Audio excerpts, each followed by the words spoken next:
어느덧 마지막 시간이라고 하네요. 네, 그래서 3월부터 시작해서 한 4개월 정도 여러분들과 함께 이렇게 하나님의 말씀을 좀 나눠봤습니다.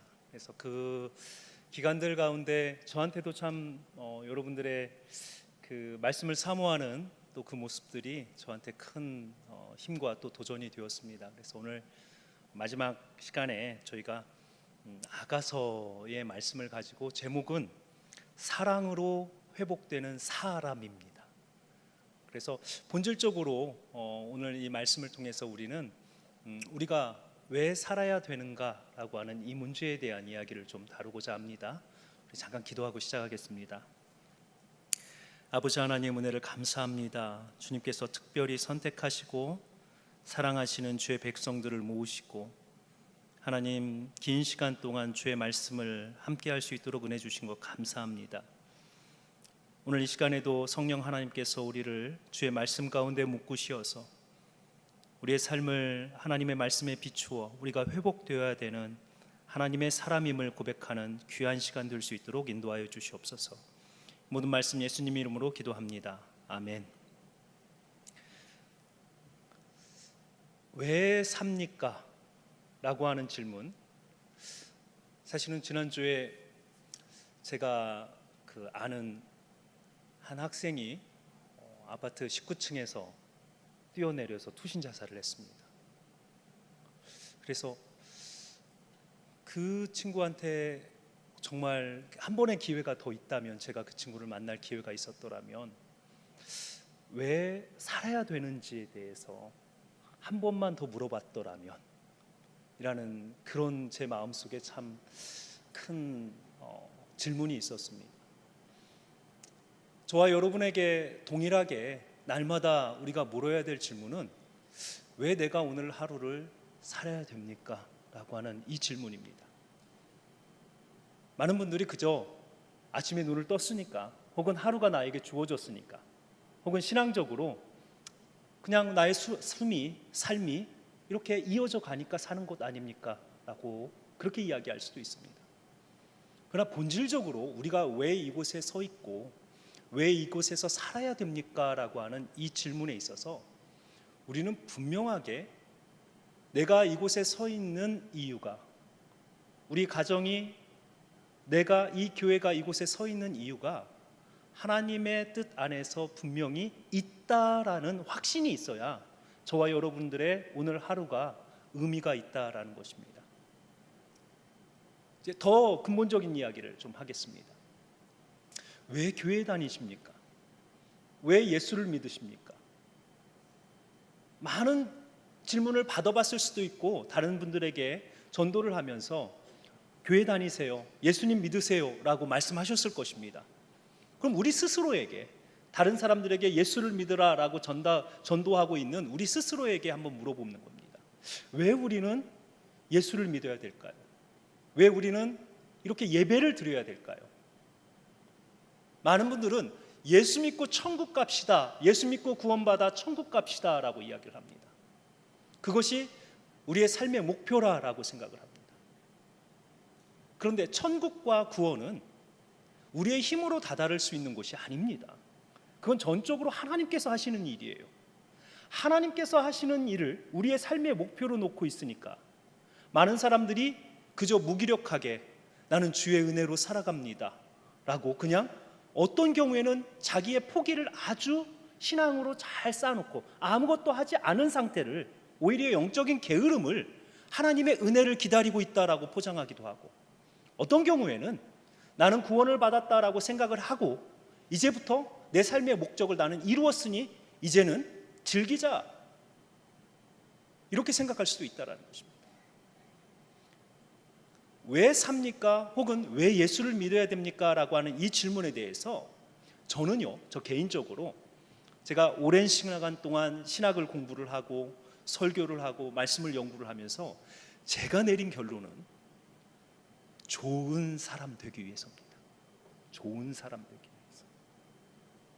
우리는 좋은 사람을 이야기하면 인격적으로, 도덕적으로 우리의 어떤 시민 의식을 가지고 이렇게 생각을 하는데, 이 좋은 사람이라고 하는 이 단어에는 하나님의 창조의 목적을 나의 삶 가운데서 이루어드리는 사람입니다.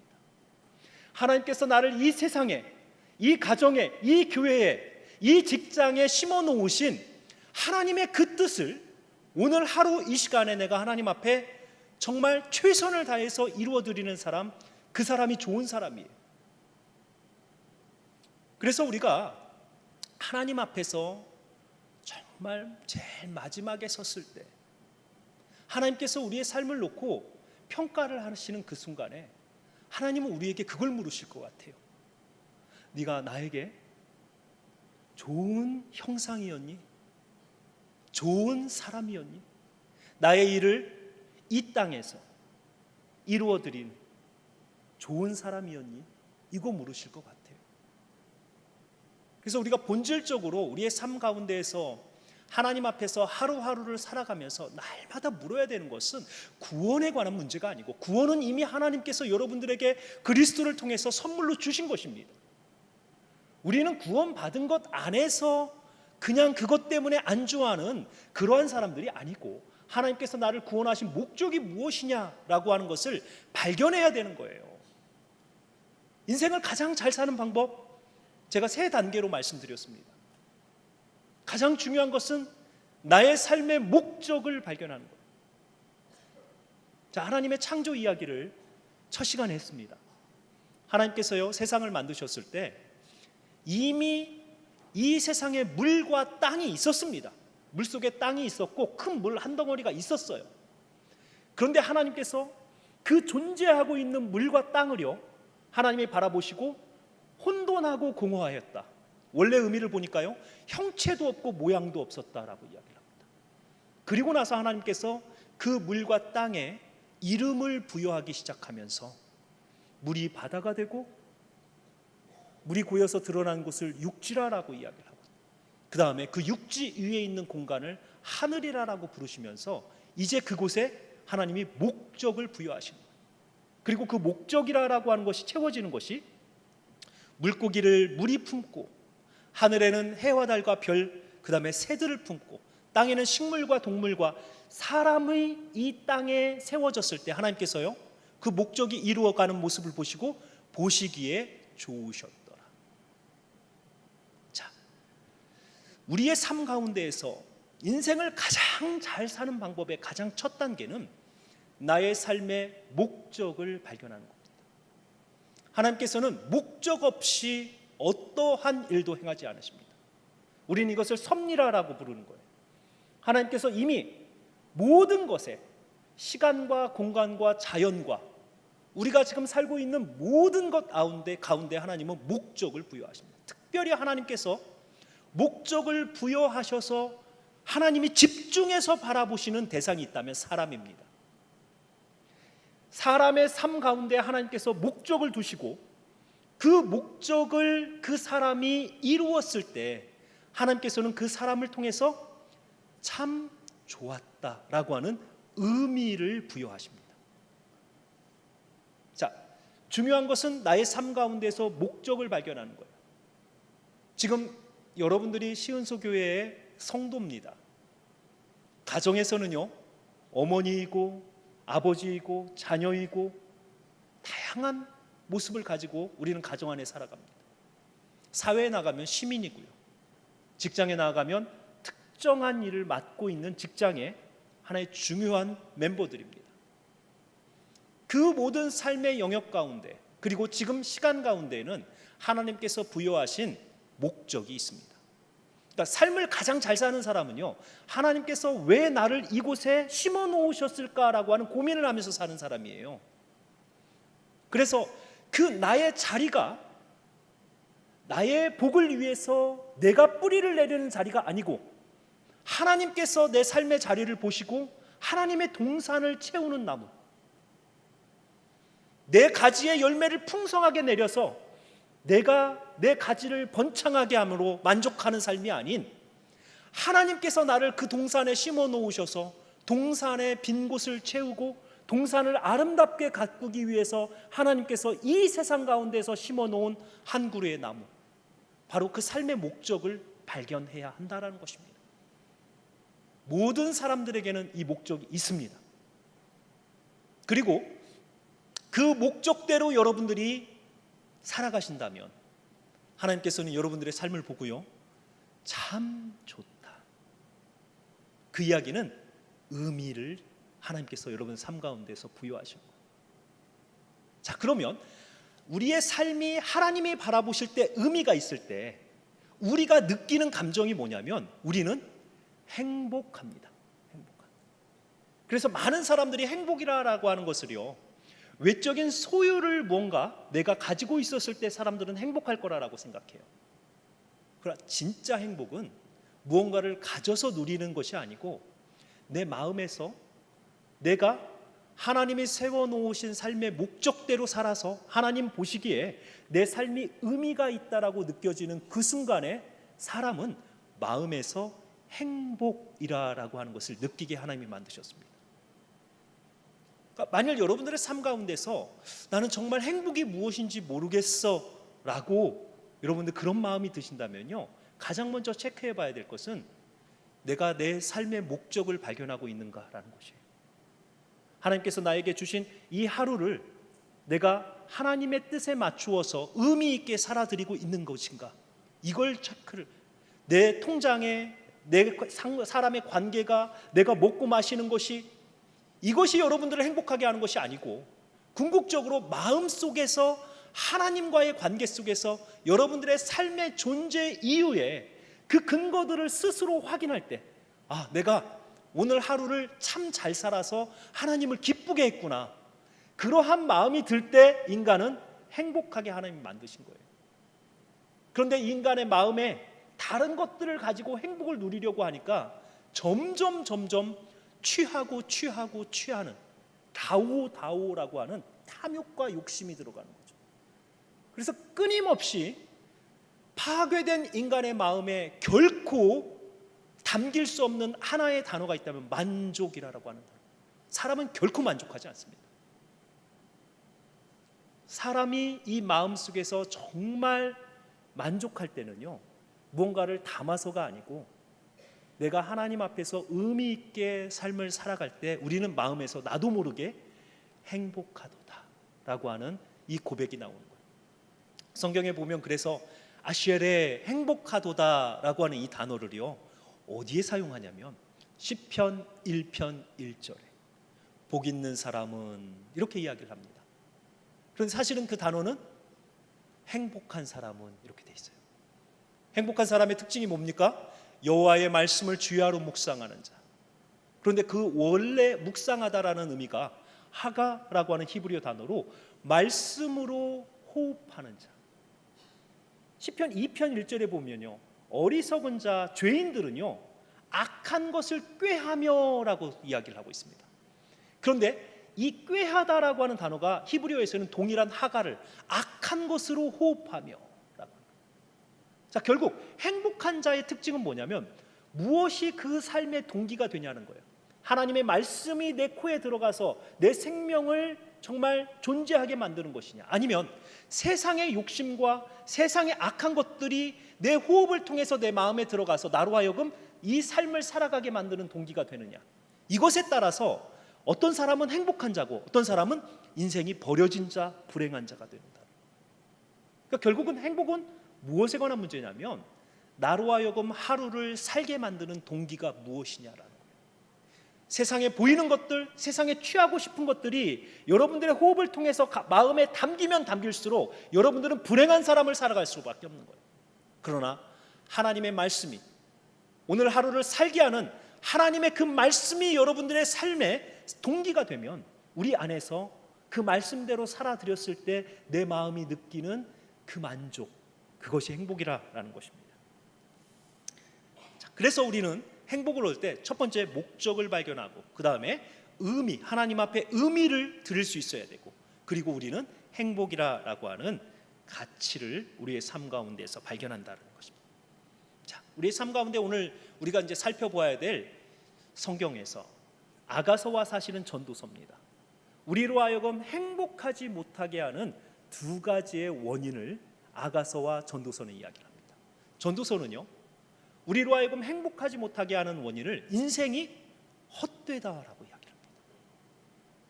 전도서에 보면 헛되다라고 하는 단어가 37번이 나옵니다.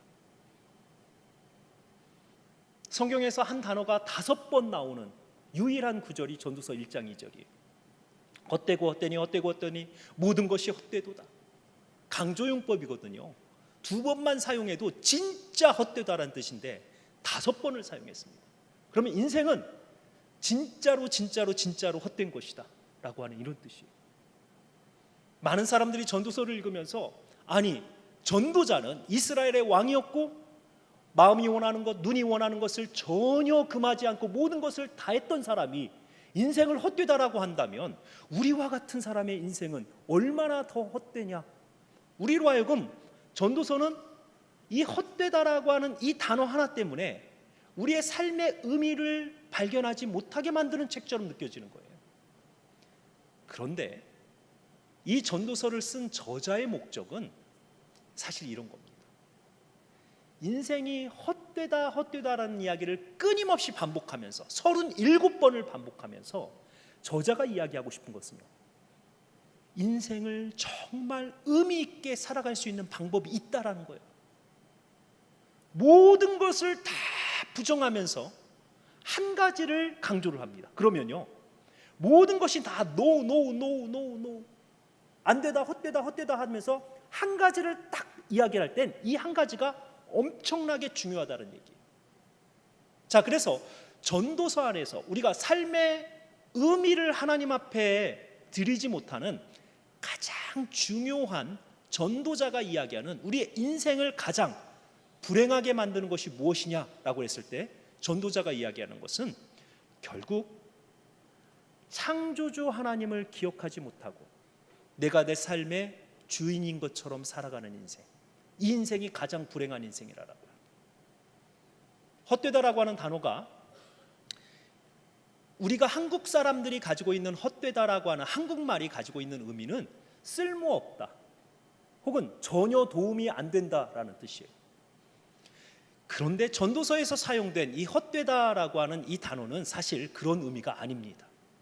헤벨이라고 하는 이 단어는 원래 가장 처음 사용되었을 때는 가인과 아벨, 가인의 동생 아벨의 이름이 헤벨입니다. 존재 하나 결국은 사라진 존재, 이런 이름이 아벨이라는 뜻이에요.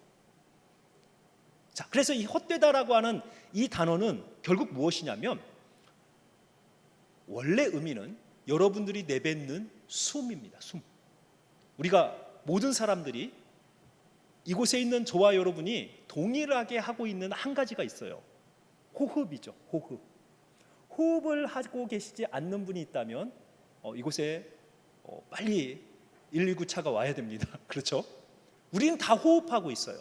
이게 모든 사람들이 다 공통적으로 하고 있는 것입니다. 자, 그런데 이 호흡하는 것 중에 하나의 과정이 어떤 과정이냐면 숨을 들여 마셔서 내 폐에 가둡니다. 내 몸이라고 생각하고 내 폐에 가뒀기 때문에 이 호흡이 내가 들어 마신 이 숨이 내 거라고 생각하는 거예요. 그런데 인생은요, 내 거다라고 움켜쥐면 움켜쥘수록 사실 인생은 더 빡빡한 게 인생이에요. 그래서 내 숨도요, 내 거라고 하고 가지고 있으면 가지고 있을수록 어떻게 될까요? 죽어요. 뱉어야 돼요. 결국은 이게 인생이라는, 들어온 게 있으면 반드시 뱉어내야 돼요. 그래서 호흡을 내 거라고 생각하고 어떤 사람이 지금 전도서 저자가 이야기하는 게 결국 내 거라고 생각한 거예요. 그러다가 못 견디고 뱉었어요. 그런데 또 미련이 남아요. 그래서 어디다 뱉냐면 내 손에다 뱉었어요. 그리고 일평생을 나는 내 손에 무언가를 쥐었다, 내가 무언가를 이루었다, 성공했다라고 살았어요. 그런데 인생이 마칠 때쯤 돼서 내 인생에 뭘 이뤘지? 하고 손가락을 하나하나씩 펴본 거예요. 내 돈, 내 명예, 내 건강, 내 관계, 내 자녀 펴보니까요, 인생의 마지막에 아무것도 손가락을 딱 펴보니까 남는 게 없는 거예요. 오히려 움켜쥐려 하면 움켜쥐려 할수록 이 손에서는 점점 더 다 빠져나가 버린 인생. 그래서 전도서 저자가 이 헤벨이라는 단어를 설명하기 위해서 1장 12절에 모든 것이 헛되도다. 이것은 마치 손으로 바람을 잡으려 하는 것과 같도다. 이렇게 설명을 했어요. 그러니까 결국 전도서 저자가 이야기하는 게 뭐냐면요, 2장부터 전도서 저자가 자기가 얼마나 인생을 의미 있게 살려고, 자기가 삶의 주인으로 생각하고 얼마나 자기 인생을 의미를 부여하려고 살았냐고 그걸 고백하면서 내가 내 마음에 이르기를 너는 지금부터 즐거움을 누려라, 낙을 누려라. 마음에게 웃음과 희락이라고 하는 마음의 즐거움을 누려라. 그런데 이것도 결국 헛되도다. 내가 나를 위해서 집을 짓고 포도원을 만들었고 연못을 짓고 그 다음에 과수 동산을 만들고 못을 만들어서 내 나무들에게 물을 댈 수 있는 연못을 만들고 나를 위해서 많은 노비를 두었고 그 다음에 많은 처첩을 두었느니라. 처첩이라고 하는 이 단어 전도서에 보니까 2장에 나타난 처첩이 표현이 이래요. 하나는 첩, 그 다음에 첩들, 첩과 첩들을 두었다라고 하는 뜻이에요. 이 표현이 뭐냐면 많은 것들 중에서 하나는 최고라는 뜻이에요. 그러니까 모든 사람들이 가장 갖고 싶은 여자, 그 여자도 두었고 그뿐만 아니고 그 외에 많은 여자도 두었다. 그러면서 뭐라고 이야기합니까? 내 눈이 원하는 것을, 내 마음이 원하는 것을 내가 금한 것이 아무것도 없다. 그리고 내가 모든 것을 다 이루었다라고 생각했다 라고 생각했는데 그 다음에 12절부터 보니까 내가 뒤돌아보니 이것도 헛것이니라. 삶의 어느 시점이 되어서 내 인생을 돌아보니 내가 이루었다라고 하는 모든 사람, 재물, 관계, 명예, 술, 여자, 자기가 이루었다라고 하는 모든 것이 결국은 자기의 손에 아무것도 남지 않은 인생이었다라는 거예요. 12장에 보니까 전도서 저자가 이제는 조문객들이 문 앞에 왔다 갔다 하며 자기의 마지막 숨을 내쉬는 순간이에요. 그러니까 누구 지금 돌아가시려고 그러는데, 그러니까 사람들이 미리 와서 그 앞에서 지금 조문을 하려고 기다리고 있는 마지막 순간, 메뚜기도 짐이 되는 그 순간에 내가 뒤돌아보니 결국 내 인생이, 내가 내 삶의 주인이라고 생각하면서 살았던 이 인생이 나에게 아무런 행복을 주지 못하고 하나님 앞에서도 아무런 의미를 드리지 못했다. 자기 인생을 뒤돌아보면서 자기의 후손들에게 너는 나처럼 살지 말고 삶의 작은 순간에서라도 하나님 앞에 의미를 드리는 삶을 살거라. 12장을 시작하면서 전도서 저자가 그러므로 네가 어려서부터 너의 창조주를 기억하라. 결국 무슨 얘기예요? 너의 삶의 주인이 네가 아니고, 2장에 보면 내가 나를 위하여 나의 집을 만들고, 내가 나를 위하여 나의 집을 만들고라는 이야기가 20번 이상 나와요. 그의 삶은 모든 것이 내가 중심이 된 삶이에요. 그러니까 가장 무서운 신은 어떤 신이라고 그랬어요? 자신. 하나님과 우리 스스로 싸워야 되는, 가장 하나님과 여호와 하나님과 우리가 우리의 삶 가운데서 끊임없이 싸워야 되는, 하나 지켜야 되는 어떤 그런 그 신의 싸움 중에 자신과 여호와 하나님과의 내 삶의 주인이 누구냐라고는 이 싸움을 끊임없이 하는 거예요. 전도서 저자는요, 일평생을 자신을 위해서 살아. 자녀에게 뭐라고 이야기합니까? 내 아들아, 네가 이 모든 것을 다 들었으니 여호와를 경외하고 그의 명령을 다 지켜라. 이것이 그 다음 구절이 중요해요. 사람의, 이것이 성도의, 이것이 왕의, 이렇게 이야기하지 않고 이것이 사람의 본분이니라 라고 이야기합니다. 자기가 왕이었다라고 소개를 합니다. 그리고 예루살렘에 나보다 이전에 나보다 더 부하고 나보다 더 강한 왕이 없었다라고 이야기하고, 이후에 이전에 나보다 더 뛰어난 왕이 없을 것이다 라고 이야기합니다. 자기가 누릴 거 다 누렸고 성취할 거 다 성취했다라고 이야기를 하는 거예요. 그런데 마지막 결론은요, 왕이라고 자기를 소개하지 않고 창조주 하나님을 기억하고 여호와 하나님을 경외하는 것이 사람의 본분이니라. 원어 의미는요, 사람의 모든 것이니라. 하나님께서 사람에게 원하시는 가장 중요한 것이니라 라는 뜻이에요. 우리는 우리의 삶 가운데에서 하나님 앞에 나아갈 때, 지금 전도서 저자는 12장에서 조문객들이 지금 자기 집 앞에 서 있는 순간, 자기의 삶의 마지막을 정리하는 그 순간에 자기의 손을 펴보니까 일평생 자기가 누리고 즐기고 취하였다라고 하는 모든 것들을 계산해 보려고 손을 펴보니까 아무것도 안 남았다는 거예요. 하나님 앞에 의미 있게 드렸던 삶이 시간과 공간이 없었다라는, 집을 지었습니다. 궁궐도 지었어요. 그런데 그 궁궐과 그 집도 하나님 앞에서는 아무런 의미가 없어요. 노비가 있었고 사람이 있었고 명예가 있었고 돈도 있었고 즐거움도 있었고 여자도 있었고 술도 있었고, 그런데 하나님 보실 때는요 아무것도 없는 거예요. 어쩌면 가장 불행한 인생이죠. 그러면서 이렇게 인생을 불행하게 살지 않는 방법, 그 방법을 이야기하면서 너에게는 너를 만드신 하나님, 창조주 하나님이 있음을 젊어서부터 기억하면서 살아라. 이게 우리에게 던져주는 그 교훈이 정말 큽니다. 삶의 목적, 의미를 발견하는 굉장히 중요한 것이 하나님께서 나를 이 땅에 심어 놓으셨다라는 거예요. 제가 한번 말씀드렸잖아요. 성경에서 사람을 가장 많이 묘사하고 있는 것이 나무라라고 하는 표현이에요. 하나님께서 특정한 곳에 우리를 심어 놓으신 거예요. 심어 놓으신 거예요. 내가 뿌리를 내고 내가 땅을 골라서 내가 그곳에서 자리를 잡으신 것이 아니고 하나님께서 저와 여러분들을 이곳에 심어 놓으셨습니다. 교회도 마찬가지고 가정도 마찬가지예요. 그리고 하나님의 심어 놓으심에는 분명한 목적이 있습니다. 그런데 나무가 그 땅에서 나는 스스로 이 땅의 주인이고 내가 나를 위해 열매를 내리라. 나무가 그러면 그럴수록 그 나무는 쓸모없는 나무가 돼요. 중요한, 지금 전도서 저자가 우리에게 이야기하는 회복이라고 하는 전체, 우리 인생이라는 것을 하나님 앞에 우리가 가지고 나아갈 때 어떤 모습으로 가지고 나갈 거냐. 그래서 전도서 1장 3절에 보면요, 우리가 사람이 사람의 수고하는 것으로 무슨 유익을 남기리랴 라고 하는 이 질문이 굉장히 상업적인 단어를 사용합니다. 이트론이라고 하는, 유익이라고 하는 아주 상업적인 단어를 사용합니다. 장사를 하시는 분들은 하루를 시작하면서 여러분들 처음에 얼마의 잔돈을 가지고, 본전을 가지고 시작합니다. 하루의 장사가 마치면 그 번 수익에서 이 본전을 빼야 여러분들의 남는 돈이 나오죠. 바로 그것이 이트론입니다. 이거 굉장히 시장 용어예요. 그래서 성경에 이트론이라는 단어는 전도서에밖에 안 나옵니다. 이게 그냥 이렇게 하나님의 말씀에 사용할 수 있는 그런 용어가 아니고 우리 소위 시장에서 막 사용하는 용어입니다. 그런데요, 인생을 장사에다 비유한 거.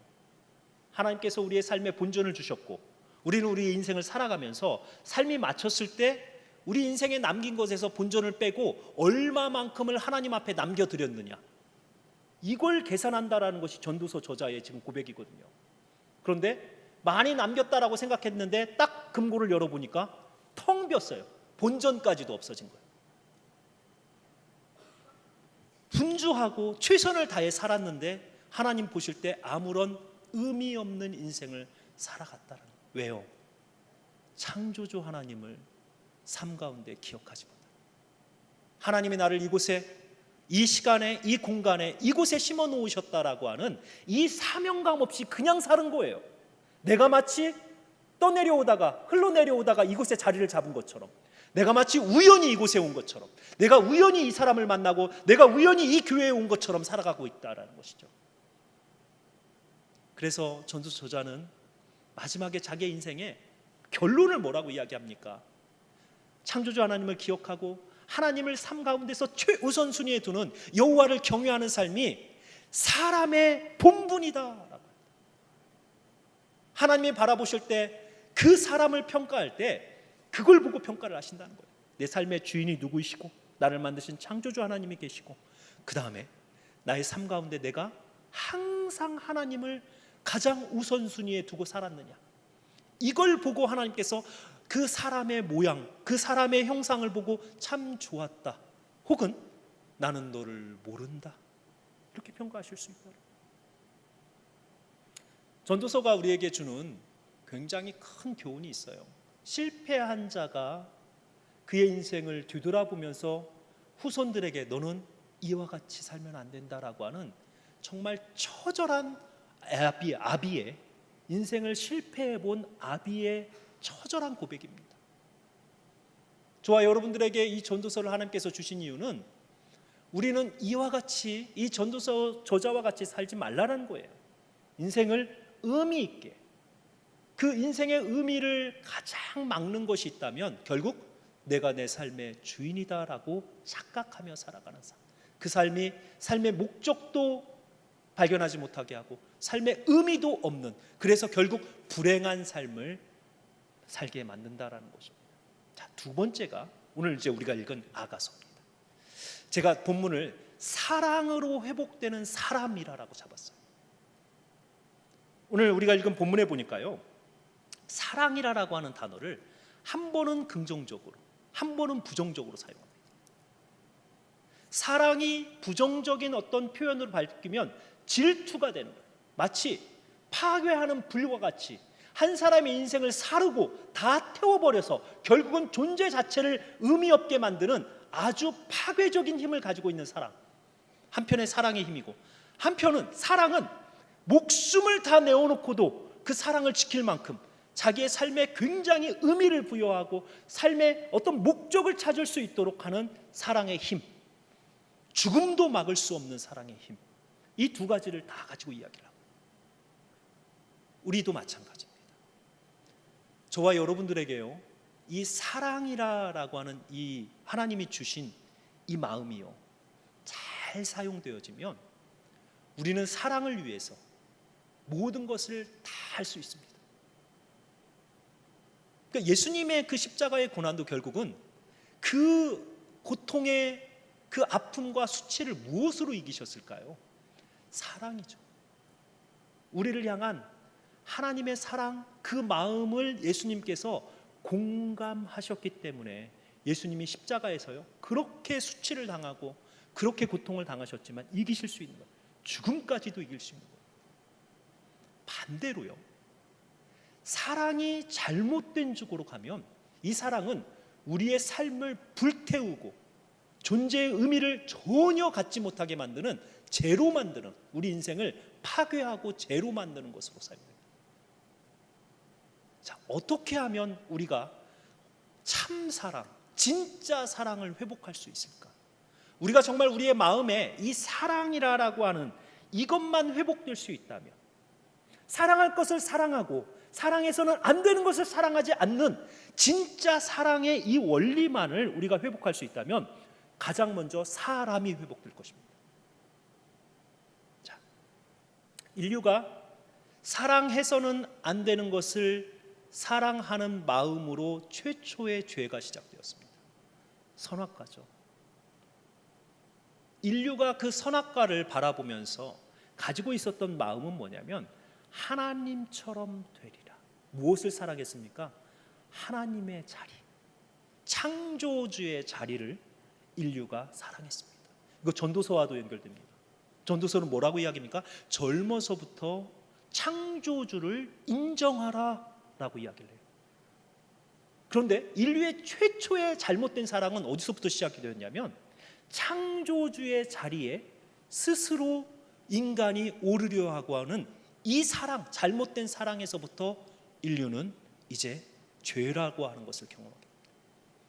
그리고 나서 인류가 파괴되어져 가는데요, 어떻게 파괴되어져 가냐면 모든 하나님께서 올바른 사랑으로 묶어놓았던 모든 관계들이 다 파괴됩니다.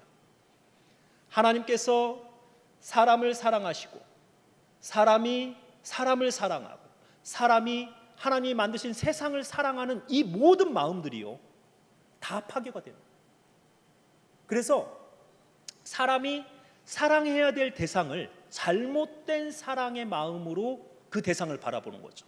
가장 먼저 아내가 남편을, 남편이 아내를 사랑하는 마음이 왜곡된 사랑을 하는 거죠. 어떤 사랑이에요? 소유하려는 사랑. 이전에는 어떤 사랑입니까? 소유하는 것이 아니고 내가 들어가서 도와주는 사랑이거든요. 이게 진짜 사랑입니다. 우리가 누군가를 정말 사랑한다라고 이야기를 하면 그 사람을 소유해서 넌 내 거로 만드는 사랑이 아닌 그 사람의 부족함을 내가 가서 채워주는 게 진짜 사랑이에요. 그런데 많은 사람들은요, 사랑을 이야기를 하면 소유의 사랑을 합니다. 넌 내 거라고 하는.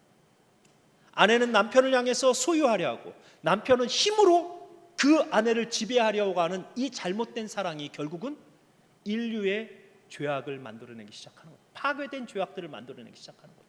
그리고 나서요, 끊임없는 죄악은 이곳에서부터 시작되어서 인류의 모든 관계를 다 파괴시킵니다. 최초의 살인은 잘못된 사랑에서 나옵니다. 하나님을 소유하려 하는 가인의 욕심, 이곳에서부터 이제는 잘못된 사랑, 그리고 살인이라고 하는 오히려 인생을 불과 같이 태워서 죄로 만드는 파괴의 인생으로 사랑이 사람을 몰아가는 것입니다. 결국 지금 이 시대가 왜 이렇게 망가졌습니까? 그 이유는 잘못된 사랑 때문에 그래요. 아가서를 보면 여러분들, 레위인들도요, 아가서를 25세 이하는 아가서를 읽지 마라 라고 이야기할 정도로 아가서에 보면 표현 자체가 굉장히 성적으로 적나라합니다. 그렇죠? 여인의 몸을 머리부터 발끝까지 아주 적나라하게 표현을 합니다. 히브리어 원어를 읽으면요, 훨씬 더 적나라합니다.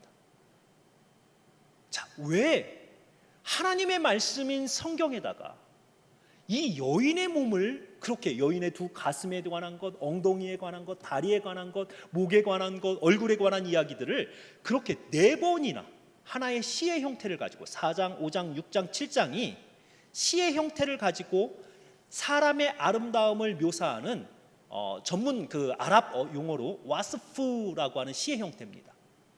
근데 이 시가 어떤 시냐면, 결혼식에서 신랑이나 신부가, 지금도 이제 중동 지역에 가면, 결혼식에 가면 신랑이나 신부가, 특별히 신랑이 신부에게 헌정하는 시예요, 결혼식에서. 그래서 우리로 이야기하면 이거죠. 당신의 눈은 호수와 같고 당신의 입술은 빨간 앵두와 같으며 당신의 긴 목은 아름다운 나무와 같으며, 이런 식으로 그 여인의 그 모습을, 신부의 모습을 머리끝에부터 발끝까지 시의 형태로 묘사를 해서, 자기가 시를 신랑이 써서 결혼식에서 이렇게 신부의 아름다움을 고백하는 이런 형태를 와스프라고 하는 시의 형태를 가지고 있습니다. 이것이 아가서의 4장, 5장, 6장, 7장에 나타나는 여인의 모습을 묘사하는 시의 형태입니다. 자, 우리가 질문을 던져야 될 것은 왜 성경에 이렇게 성적인 용어를 썼을까라는 거예요. 유대인들조차도 25 이하는 읽지 마라 할 정도로 왜 이렇게 여인의 모습을 아주 성적, 적나라하게 성경에 기록을 했을까라는 것입니다. 그래서 많은 성경학자들이 그동안은 아가서를 어떻게 해석을 했었냐면요, 하나님과 하나님의 백성 간의 사랑의 노래, 혹은 예수님과 교회와의 사랑의 노래, 예수님과 성도와의 사랑의 노래, 이렇게 영적으로 해석을 했습니다. 그래서 아가서에 나오는 솔로몬은 하나님이고 술람미 여인은 신부로 이야기를 해서 교회다, 성도다라고 이야기를 하면서 성도와 예수 그리스도와의 사랑의 노래로 영적 혹은 우의적으로 그렇게 해석을 했었습니다. 자, 그렇게 해석을 하면요, 아가서의 70% 이상의 내용을 해석할 수 없습니다. 무슨 얘기냐면, 솔로몬과 술람미 여인 간의 어떤 그 처음 만남부터 그들이 결혼하고, 결혼을 어떤 결혼식을 치르고 나서, 첫날 밤을 치르고 나서 그 다음에 삶의 이야기까지, 이렇게 아가서는 한 남자와 한 여자가 처음에 만나서 사랑의 어떤 그런 단계들이 이렇게 해서 결혼까지 가고, 그 다음에 어떻게 살아가는지를 이야기를 하고 있거든요. 그래서 사랑의 노래라고 이야기를 합니다, 아가서를. 근데 이것을 영적으로 해석하게 되면 솔로몬과 술람미 여인이 싸웁니다. 5장 후반부에 가면 솔로몬이, 이제 그 신부가 잠자리에 들었는데 신랑이 와서 문을 두드리는 거예요. 그러니까 이 신부가 내가 이미 다 옷을 갈아입었고 내 발을 씻었는데 나가서 문을 열어줄까 말까 고민하는 사이에 신랑이 삐져서 그냥 도망갑니다. 그러면 이 신부가 문을 열고 나아가서 이 신랑을 찾으러 막 성을 다 헤매는 거예요. 만약에 그것을 하나님과 성도의 어떤 예수 그리스도와 그 다음에 성도의 어떤 삶으로 이야기를 한다면, 예수님이 와서 몇 번 문을 두드리다가 우리가 주저하니까 예수님이 삐져서 도망가요. 그럼 우리는 그때서야 예수님 찾으러, 예수님 어디 있어요? 찾으러 이렇게 해석을 해야 된다라는 거예요. 그러니까 실질적으로 아가서를 가지고 설교를 하지만요, 설교 본문 아가서를 전체로 다룰 수 있는, 만약에 이러한 관점으로 이야기를 한다면 다룰 수 있는 본문이 몇 절 안 됩니다. 자, 문제는 이 아가서가 역사서나 선지서에 있다면 호세아와 같이 하나님과 이스라엘 백성 사이를 결혼으로 이야기를 하는 선지서나 혹은 역사서에 있다면 그렇게 해석해도 됩니다. 그런데 아가서는요, 실제 삶의 문제를 다루는 지혜서에 있습니다. 그래서 실질적으로 이 아가서에서 이야기하고자 하는 것은 뭐냐면 사랑의 회복이에요. 사랑의 회복. 지금 저와 여러분들은 한 남자와 한 여자가 사랑을 해도 전혀 문제가 되지 않는, 결혼 이전에 총각과 처녀가 사랑을 한다면 전혀 문제가 되지 않는, 오히려 박수받는 시대에 우리는 살아가고 있어요. 그런데 지금 이 아가서가 쓰여졌던 그 시대는 보면요, 결국은 하나님께서 한 남자와 한 여자의 온전한 연합을 통해서 사람됨을 이루는 거예요. 그러니까 최종적 사람됨은 어디서 이루어지냐면 결혼에서 이루어집니다. 저는 제가 결혼 예비학교, 결혼학교 강사입니다. 맨날 하는 이야기가 그거예요. 진짜 사람 되려면 결혼해라.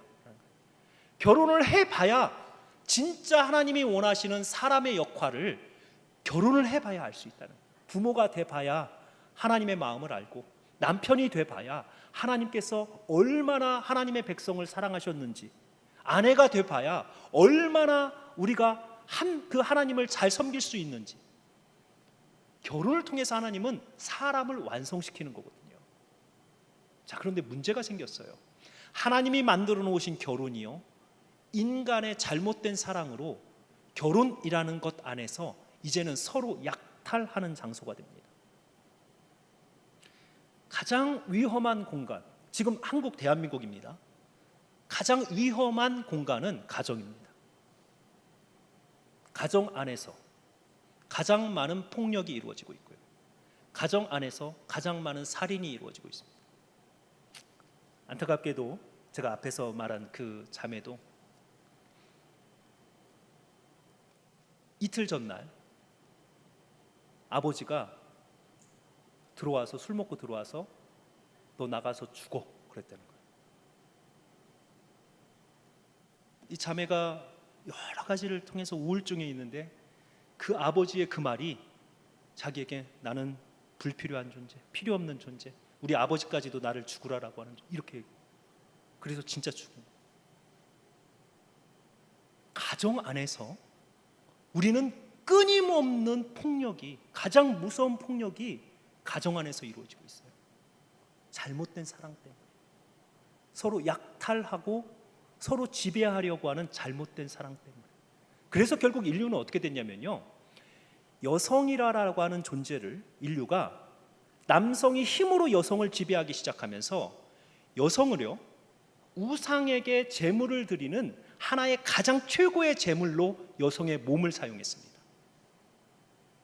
제가 요즘에 이제 동성애에 관한 그 논쟁에서 하도 제가 바라보다가 안 되겠다 싶어서 이제 동성애 문제를 좀 띄워드리려고 해요. 왜냐하면 신학자들 가운데에서 동성애에 대해서 뭔가 성경 안에서 뚜렷하게 이야기하는 학자가 없는 거예요.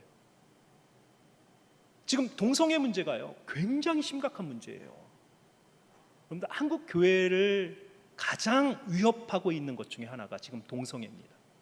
동성애의 문제가 만약에 한국 교회 안에 무너지면 교회가 무너질 정도로 이제는 교회는 심각한 문제를 접할 것입니다. 왜냐하면요, 동성애가 궁극적으로 추구하는 것은요, 사람됨의 파괴입니다. 단순히 남자와 남자가 결혼하고 여자와 여자가 결혼하는 것이 아니고, 동성애가 추구를 하는 것은 하나님이 만들어 놓으신, 가장 아름답게 만들어 놓으신 사람의 사람됨을 파괴하는 것이 동성애의 목적이에요. 그러니까 우리는 지금 잘못 동성애를 접근하고 있는 거예요. 많은 동성애를 다루고 있는 많은 학자들이요, 동성애를 뭐와 연결시키냐면 철학과 사상과 정치와 연결시키는 거예요. 제가 보면서 너무 안타까운 거예요. 동성애를 마르크시즘에서 나온, 공산주의에서부터 동성애는 나왔다라고 하는데 아닙니다. 동성애는요 훨씬 그 이전부터 시작됐어요. 공산주의자들이 동성애를 만들어내는 게 아니에요. 훨씬 그 이전부터 동성애는 일어났습니다. 동성애를 사회적 현상으로 바라보면서 사회가 흘러나가는 하나의 문화적 현상으로 바라보는 것, 이것도 잘못된 거예요. 동성애는요 사람의 사람됨과 연결됩니다. 그 첫 번째 단계가 무엇이냐면 에덴 동산에서 쫓겨난 인류가 하나님 없이 풍요를 누리기 위해서 만든 것이 우상이었고요, 바알과 아세라와 몰렉과 마르둑과 모든 신들은 사람이 하나님이 부여해 주신 풍요를 하나님 없이 풍요를 누리기 위해서 그들이 바람의 신과 불의 신과 풍요의 신과 다산의 신들을 만들어내면서 그 신들에게 제사를 드리면 그 신들이 아이를 갖게 하고 농작물을 줄 것이고 비를 내리게 할 것이고 우상들을 만들어낸 거거든요. 그리고 그들에게 제물을 드리기 시작했는데 점점 신들을 만족시키기 위해서 자기가 가지고 있는 좋은 것들을 드려야 된다라고 생각하면서 가장 최고로 내가 신을 만족시킬 수 있는 것이 무엇일까 하다가 보니까 그 당시에는 남자의 재산 목록 1호가 아내입니다. 여자예요. 여성을 남성의 하나님이 만드신 동등한 사람으로 인정을 하지 않고 파괴된 이후에, 관계가 파괴된 이후에 고대 문서에 보면 모든 여자의 이름은 남자의 재산 목록에 들어갑니다. 최고의 재산을 내가 신에게 드린다라고 하면서 여성의 몸을 소나 양처럼 신을 즐겁게 하는 제물로 드리기 위해서 여성의 몸을 신전에다가, 신명기 23장에 보면요 하나님께서 이스라엘 백성들에게 남창이나 여창과 함께 관계하지 마라 라고 신명기 23장에 보면 나타내거든요. 그런데 그 단어가 뭐냐면 몸을 파는 매춘하는 창녀가 아니고 그 원래 단어를 보면요 카도쉬라고 하는 거룩하다라는 단어에서 카데샤라고 사요. 거룩한 여자, 거룩한 남자라고 돼 있어요. 이게 무슨 얘기냐면 동성애가 처음 시작하고 매춘이 처음, 그러니까 성일하라고 하는 것을 뭔가 다른 사람과 성관계를 맺고 남편과 아내가 아닌 다른 대상과 성관계를 맺는 처음이 어디서 시작됐냐면 신전에서 시작됐어요. 신전에서 우상을 즐겁게 하는 신전에서 처음에는 여자들을 제물로 드리기 위해서 거기에다가 여자들을 상주시킨 거예요. 그리고 제사의 가장 마지막에 그 남자들이, 제사를 드리는 남자들이 그 여성들과 성관계를 하는 것이 제사의 가장 최고의 단계였습니다. 그 다음에는요 더 자극적인 성을 가지고 신들을 자극해야 된다고 생각한 거예요. 그리고 그곳에 남자 창녀들을 두기 시작해요. 창남이죠. 그 이름이 바로 카데시, 거룩한 남자라는 뜻이에요.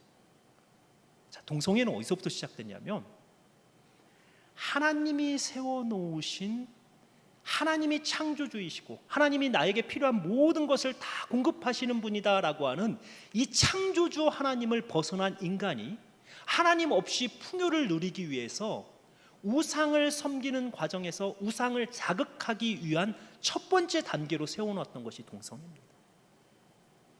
문제가 어디서부터 시작됐냐면 종교적 깨어진 사람의 형상에서부터 이 동성애 문제가 시작된 거예요. 동성애뿐만 아니고 매춘도 거기서부터 시작합니다. 자, 성적인 파괴는 결국은 무엇의 파괴로 가져왔냐면 남자와 여자의 관계의 파괴로 나타납니다. 여성은요 더 이상 고대 사회에서 여성은 남성과 동등한 관계가 아니고 성적인 착취의 대상으로, 그래서 여성을 시장에서 노예와 같이 사가지고 오는 거예요. 심지어는 아내도 사가지고 왔습니다. 아내를 시장에서 사가지고 오는 거예요. 여성을 하나의 매매의 대상, 그 다음에 즐거움을, 자기의 성적인 즐거움을 누리는 대상으로 여성을 생각을 했던 거예요. 자, 오늘 이 아가서요, 이 문제를 다루면서 우리가 심각하게 생각해야 되는 것은요, 왜 여성의 몸을 이 아가서의 저자는 하나님이 만드신 자연과 비교를 해서 여성이 아름다운 존재라고 이야기할까라는 거예요. 여성의 몸을 항상 길라산에서 나오는 석류와 같은 볼, 가슴을 사슴과 같이 이야기를 하고 모든 여성의 몸을 묘사를 하는 것이요, 하나님이 만드신 이 아름다운 자연과 함께 묘사를 합니다. 그 이유는 뭐냐면 고대의 여성은 하나님이 만드신 가장 아름다운 하나님의 형상으로서 존중받는 대상이 아닌 우상을 즐겁게 하는, 어떤 면에서 보면 잘못된 사랑으로 인해서 가장 파괴하고, 인류를 가장 파괴하고, 정말 한 사람의 인생을 가장 파괴하는, 성을 통해서 한 사람의 인생을, 사람됨을 가장 파괴하는 하나의 타락의 도구로 여성의 몸이 전락한 거예요. 아가서가 쓰여졌을 당시는요, 이스라엘이 국가를 이루고 우상을 숭배하던 그런 때입니다. 바알의 제사가 있었고 아쉐라의 제사가 있었어요. 여전히 성전에는 창녀들이 있었고 창남들이 있었습니다. 그때 하나님께서 진짜 이 지혜서를 통해서 회복하시고자 했던 것은 파괴되었던 그 하나님의 형상을 회복함으로, 그리고 그 형상과의 올바른 관계를 회복함으로, 진짜 사랑이 뭐냐라는 거예요. 여성이라고 하는 이 존재가 단순히 우상을 섬기기 위해서 성전에서 그냥 몸을 파는 하나의 제사의 도구로 사용되어지는 소, 양과 같은 그런 존재로 여겨질 존재가 아니고, 하나님께서 이 세상을 아름답게 만드셨을 때 그 누구보다도, 그 어떤 존재보다도 가장 고귀하고 가장 아름답게 만든 존재가 바로 여성이라는 거예요. 그래서 여성의 몸의 아름다움을 하나님이 만드신 이 세상의 아름다움과 비교를 하면서 이 아름다운 여성과 한 남자의 사랑, 이 사랑의 노래가 아가서입니다. 그래서 솔로몬과 술람미 여인의 이 노래를 보면요, 솔로몬과 술람미 여인이 처음에 만나서 서로가 서로를 알아가는 과정, 그 과정을 거쳐서 이제 서로 마지막에 정말 손을 놓지 못하고 내가 너를 나의 어미의 방으로 끌어들이리라, 정말 그 여인이 이 남편과 결혼하고 싶은 그 마음을 표현을 했을 때 솔로몬이 이제는 결혼을 하기를 결정하고 이 신부를 데리고 오는 그 과정, 솔로몬의 가마에 신부를 태우고 오는 과정, 그 다음에 5장 1절이 아가서의 가장 핵심입니다. 핵심이 뭐냐면 이렇게 가다가 5장 1절에 무슨 사건이 나타나냐면 이들이 첫날 밤을 보내는 사건. 그래서 5장 1절에 보면 친구들을 향해서, 내 친구들아, 내가 내 동산에서 들어가서 물을 마시고 우유를 마셨더니 이제부터 너희가 먹고 마셔라 라고 이야기를 합니다. 이게 이제 고대의 결혼식을 여러분들이 좀 이해를 하셔야 이게 무슨 말인지를 알 수 있는 거예요. 고대의 결혼식에는 저녁에 결혼식이 시작을 하면 신랑과 신부의 가장 가까운 친구들이 신랑을 맞습니다. 그러면 그 하객들은 정말 가까운 친구들이에요. 그래서 신랑이 오면 신랑을 데리고 그 하객들과 함께 신부의 집으로 들어가면 신부의 집의 문이 닫힙니다. 그러면 함께 들어갔던 하객들은 밖에서 기다려요. 그리고 신랑은 바로 신부의 어머니의 방으로 들어갑니다. 그러면 신부의 어머니의 방에 신부가 있어요. 그럼 이들이 그곳에서 첫 만남을 갖고 초야를 치릅니다. 그리고 나서 성공적으로 초야를 치르면 신랑이 나와서 이제부터 잔치가 시작된다 라고 선포를 해야, 내가 성공적으로 내 아내와 온전한 연합을 이루어서 이제부터 잔치가 시작된다 하면 사람들이 와 하고 그때부터 잔치를 시작하는 거예요. 결혼의 핵심이 뭐냐면 한 남자와 한 여자의 온전한 연합이라고 하는 이곳의 핵심이 되어져. 이게 5장 1절이에요. 그래서 신랑이 나와서 이제부터 잔치가 시작되라 라고 하면 그때부터 잔치가 시작됩니다. 그 다음에 5장 후반부에 이 둘이 이제 싸웁니다. 그러다가 다시 연합을 통해서, 성적 연합을 통해서 다시 화해를 하고 다시 하나가 되어지는 과정. 그러니까 곡선이 이렇게 갔다가 다시 이렇게 올라가는, 아가서는 한 사람과 한 남자와 한 여자가 처음에 어떻게 만나서 결혼을 이루고 그 결혼을 어떻게 회복되어져 가는가라고 하는 그 과정을 그려놓고 있는 거예요. 참 사랑에 관한 이야기입니다. 그래서 지금 이곳에서 인류는 잘못된 사랑으로 말미암아, 그 사랑은 처음에 시작할 때는 자기의 사랑이죠. 내가 복을 받기 위해서 우상의 신들을 만들어 놓고, 그 다음에 깨어진 관계에서 여성을 우상들을 즐겁게 하는 제물로 여성의 몸을 사용하게 되는, 그래서 성이라는 것이 극도로 타락해버리는 거예요. 그 다음부터 사랑이라고 하는 것은요, 오히려 그 잘못된 사랑에 빠져들면 빠져들수록, 우상의 제사에 빠져들면 빠져들수록 인간의 사람됨을 파괴시키는 그들에게는 성전에 있는 창녀들과 창남들과 관계가 더 많아지면 많아질수록 오히려 사람됨이 무너지는, 하나님이 사람을 세워놓고 그 사람을 통해서 하나님의 일을 이 땅 위에 이루어 가도록 하나님께서 사람을 세워놓으셨거든요. 그리고 그 사람의 완성을 한 남자와 한 여자의 온전한 결합으로 놨습니다. 그런데 한 남자와 여러 여자, 한 남자와 한 남자, 한 남자와 여러 남자, 이런 결합들이 이루어지기 시작한 거예요. 잘못된 사랑이죠. 궁극적으로 이 시대의 회복은 결국은 진짜 사랑의 회복에서부터 와요. 왜냐하면 무너진 곳에서부터 회복이 시작돼야 되거든요. 아가서를 기록한 목적은 바로 그거예요.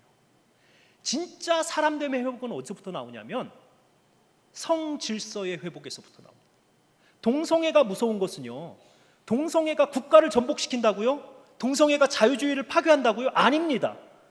동성애는요, 오히려 공산주의를 싫어해요. 동성애는 자유민주주의를 좋아합니다. 왜냐하면 자유민주주의 안에 인권이라고 하는 이름으로 성소수자로 보호받기 때문이에요. 그러니까 동성애는 정치적으로 다가가면 교회가 집니다. 동성애의 궁극적 목적은 뭐냐면요, 사람의 파괴, 사람의 파괴. 하나님이 세워놓으신 사람의 사람됨을 파괴함으로써 결국은 이 세상의 모든 질서를 파괴하고 창조주를 무시하게 만드는, 어떤 면에서 보면 사탄의 아주 잘 짜여진 전략입니다. 우리는 이것에 지금 속수무책으로 당하고 있는 거예요. 그러니까 우리가 정말 온전한 사랑이 회복되어서 사람이 회복되어야만 그 다음에 우리가 하나님의 일을, 목적을 발견하고 의미를 찾아서 행복한 인생을 살아갈 수 있는 거예요. 여러분들이 아무리 세상에서 많은 일들을 이루고 아무리 사람들의 존경을 받더라도 여러분들 가정에서 한 남자와 한 여자로서, 남편과 아내로서 여러분들의 이 사랑이 본질적으로 회복되지 않으면요, 하나님께서는 의미 없음으로 보실 거예요. 무서운 단어입니다. 여러분, 전도서 저자가 일평생을 애쓰고 힘썼으나 내 손에 아무것도 없다라고 고백하는 이 고백이 저와 여러분들의 고백이 되어서는 안 되죠. 무서운 이야기예요. 일생을 다 살았는데, 헌신하고 예배드리고 정말 하나님 앞에서 헌신하고 살았다라고 했는데, 최선을 다해 살았다고 했는데 하나님 앞에 가서 손을 펴니까 아무것도 없는 거예요. 사람이 회복되지 못하면, 회복되지 못한 형상이 이루어가는 것은 하나님 앞에서 아무런 의미가 없어요. 우리가 먼저 하나님 앞에서 가장 중요한 게 있다면 사랑의 회복입니다. 사랑의 회복. 내가 하나님을 사랑해야 되는 목적, 내가 복받고 내가 잘 살기 위해서, 내가 뭔가를 누리기 위해서 하나님을 사랑하고 있다면 여러분, 방향을 바꾸십시오. 우리는 내가 무언가를 누리기 위해서 하나님을 섬기는 그 가나안의 신앙, 그 바알을 섬기는 신앙을 가지고 하나님께서 살아가라고 만드신 그러한 존재들이 아닙니다. 오히려 우리는 이유 없이, 목적 없이도 하나님이시기 때문에, 내가 잘 살기 위해서가 아니고 하나님이시기 때문에 하나님을 섬길 수 있는 이 여호와의 신앙이 우리의 삶 가운데서 회복돼야 돼요. 또한 지금 여러분들이 사랑하고 있는 존재가 남편과 아내와 자녀와 세상의 어떤 사람들과의 어떤 그런 사랑이 깨어진 관계 속에서 여러분들이 소유하고 정복하려 하고 하는 그런 사랑을 하고 있다면 여러분, 사랑 회복하셔야 돼요. 진짜 사랑은요, 그들의 연약함과 부족함을 들어가서 채워주는 거예요. 특별히 여러분들에게 당부드리고 싶은 건 부부 관계입니다. 인류의 죄악은 부부 관계에서 시작됐어요. 깨어진 부부 관계. 가정이 잘 지켜져야 교회가 건강하고요, 잘 지켜진 그 가정들이 모여있는 교회가 사회를 바꿉니다. 결국은 한 남자와 한 여자의 깨어진 이 관계가 결국 사회를 가장 아프게 하고 있어요. 그래서 정말 여러분들의 삶 가운데서 정말 중요한 게 있다면 사랑의 회복입니다. 오늘 아가서에서 이야기하는 것처럼 정말 이 사랑이 죽음도 이길 수 있는 사랑, 온전한 사랑은 모든 것을 다 희생하고도 정말 그 사람을 사랑한다면 내가 정말 손해보고 내가 정말 희생하고도 그 사람을 세워줄 수 있는 이 사랑. 그러나 잘못된 사랑은요, 그 사람을 소유하고 정복하려고 하면서 내가 그 사람을 조종하려고 하는 그 사람, 이것은 결국 불로 나와 그 사람을 태우는 그러한 사랑이 되는 것입니다. 오늘 아가서에서 우리는 사랑의 회복에 관한 이야기를 합니다. 그러나 단순한 사랑의 회복이 아니고 사랑의 회복을 통해서 사람이 회복돼야 됩니다.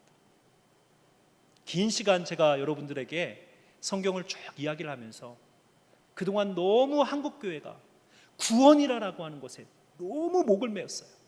그래서 구원이 중요하지 않다는 이야기가 아니고 정말 하나님께서 나를 구원하신 목적이 무엇이냐, 목적을 발견하지 못하니까 하나님 보시기에 의미 있는 삶을 살아드리지 못하고 그러니까 행복하지 못하는 거예요.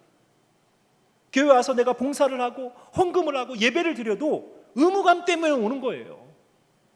그것이 아니고 내가 정말 목적을 발견하면 하나님의 한 사람으로서 하나님이 찾으시는 사람의 본분을, 가장 핵심을 하나님 앞에 내가 한 사람으로서 하나님의 형상으로서 내가 선 자리마다 하나님의 나라의 회복이 생겨지는 그러한 한 사람으로서 살아가는 그 인생에 관한 끊임없는 노력. 여러분들의 삶의 자리가 그냥 공간을 채우는 자리가 아니고 하나님께서 바라보시고 의미 있는 자리로 만들어가는 이 삶의 끊임없는 노력이 있어야 우리는 회복을 얻는 거예요. 그래서 오늘 저는 이 아가서 본문을 통해서 정말 우리가 사랑합시다. 그러나 깨어진 사랑이 아닌 온전한 사랑을 함으로써 우리가 사람됨을 회복합시다 라고 하는 이 말씀을 전하고 싶습니다. 그래서 앞으로 여러분들 신앙생활 하시는 그 과정에서도요, 정말 우리가 날마다 기억해야 되는 것은 내 삶에 하나님이 이곳에 나를 세워주신 목적이 무엇이냐라고 하는 것을 날마다 물으십시오. 이게 창조주를 기억하는 거예요. 나에게 시간이 남았을 때, 물질이 남았을 때, 내가 정말 무슨 여유가 있을 때 하나님이 혹은 나로 하여금 어떤 것을 보게 하실 때 그곳에는 항상 목적이 있습니다. 나를 통해서 하나님의 일을 이루고 싶은 거예요. 하나님이 하실 수 있죠. 그러나 하나님은 사람을 사용하시기를 즐거워하십니다. 그리고 그 일을 이루어 드릴 때요, 내가 손해보는 것 같지만 그곳에서 하나님께서 여러분들의 삶의 의미를 발견하시면 그거보다 더 큰 복은 없어요. 그리고 그 의미가 발견되면요, 궁극적으로 행복합니다. 저와 여러분이 정말 그러한 행복을 누리고 사시는 그러한 하나님의 참 사람, 좋은 사람 되시기를 주님의 이름으로 축원합니다. 기도하겠습니다.